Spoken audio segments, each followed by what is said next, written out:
Namhlanje besine press briefing okanye media briefing ye-SAPS ne-SANDF malunga nalo mcimbi wokudeploya kwamajoni. Ayi, niyasazi scope donor skit nina. Qalile uNational Commissioner apho watsho into yoba bazosebenzisana njani mos lamajoni adeploywa after kuthethe uPresident Cyril Ramaphosa kula sona yakhe into yoba kuza deploya amajoni ayizoncedisana namapolisa. Wayethekeni uPresident ngoku wayethe azaba khona eGauteng nase-Western Cape nini seva kuthiwa hayi ne-Eastern Cape useyifakiwe apha. Hayi ngokuthetha kuka-National Commissioner ubale nje ii-provinces eziyi-about 5 okuzafokhwasa kuzo okungatshiwo into yoba awazufikelela kwezinye indawo because uthe lamajoni azodeploya across the whole country meaning South Africa yonke jikelele. So wathi ke azofocusa kodwa eFree State, eEastern Cape, eWestern Cape, eNorthwest naseGauteng. As much as ezamane fikelela nakwezinye indawo ezenweni kuvela isidingo.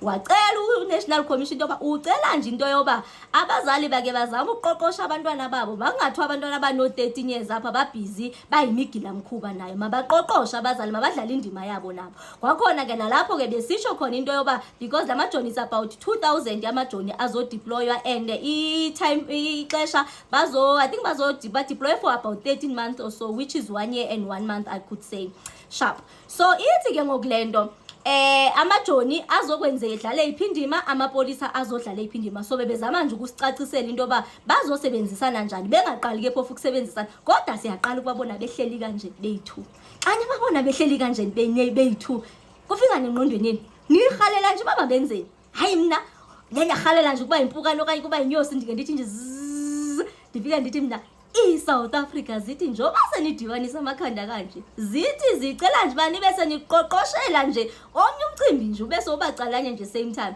Hey, it's a beautiful thing to watch general wethu our main general ehleli woyi2 so etafileni maba wakhe obubuhlobo obu because over time we do not know singabadinga bedibanise inhloko manyana. Ininzi into yenzeke kwi-country yethu. At some stage it was not a secret that we wished into yoba imilitary itake over i-country yethu.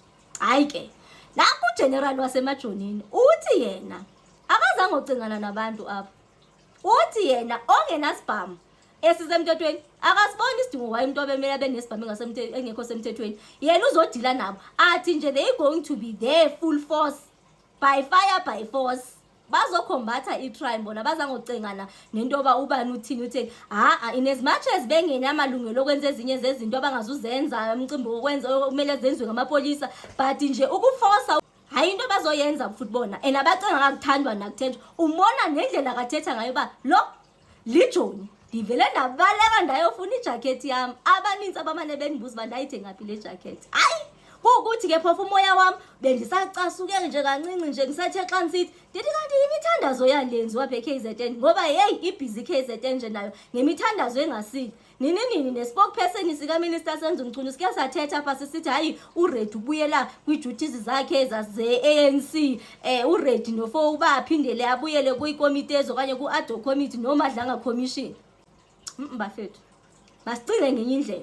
Hayi ke niyabazi mos nomcimbi wemali nani izathenga abathengekayo izahamba nabahamba bakhona ke abangazuvuma nje ukubufufa nomoya. So nje imithandazo yenziwe eKZN sizathi sithandazela into eziserious ze-country yethu zase-South Africa angasiva uNkulunkulu. Yinto nje ngathi njalo nje namhlanje ba ama-general wethu our main generals bewedibanisa amakhanda namhlanje ene-media briefing. We are not going to allow those who do not have the right to carry arms to terrorize our people. We are going to ensure that the state apparatus takes full responsibility and ownership and say we are the only ones who are empowered to have the monopoly of force.